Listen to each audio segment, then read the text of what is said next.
শাহজাদপুরে উলামা দলের আহ্বায়ক কমিটি গঠনের লক্ষ্যে মতবিনিময় সভা অনুষ্ঠিত।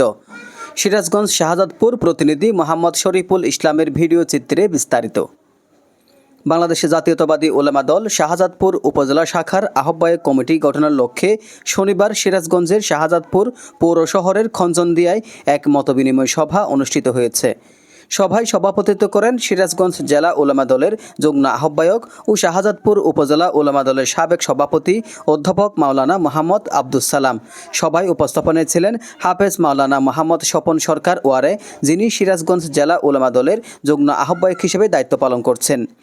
মতবিনিময় সভার প্রধান অতিথি ছিলেন প্রফেসর ডক্টর এম.এ. মুহিত, প্রধান উপদেষ্টা সিরাজগঞ্জ জেলা বিএনপি ও সাবেক আহ্বায়ক শাহজাদপুর উপজেলা বিএনপি। প্রধান বক্তা হিসেবে বক্তব্য দেন শেখ মোহাম্মদ এনামুল হক, সদস্য বাংলাদেশ জাতীয়তাবাদী উলামা দল কেন্দ্রীয় কমিটি ও সহ দপ্তর সম্পাদক সিরাজগঞ্জ জেলা বিএনপি। এছাড়াও সবাই উপস্থিত ছিলেন শাহজাদপুর উপজেলা বিএনপি ও এর অঙ্গ সংগঠনের নেতৃবৃন্দ, উলামা দলের নেতা এবং স্থানীয় জনসাধারণ। অন্যান্য উল্লেখযোগ্য ব্যক্তিদের মধ্যে ছিলেন মোহাম্মদ ইকবাল হোসেন হিরু, মোহাম্মদ আরিফুজ্জামান আরিফ, মোহাম্মদ এনামুল হক নওশেদ প্রমুখ।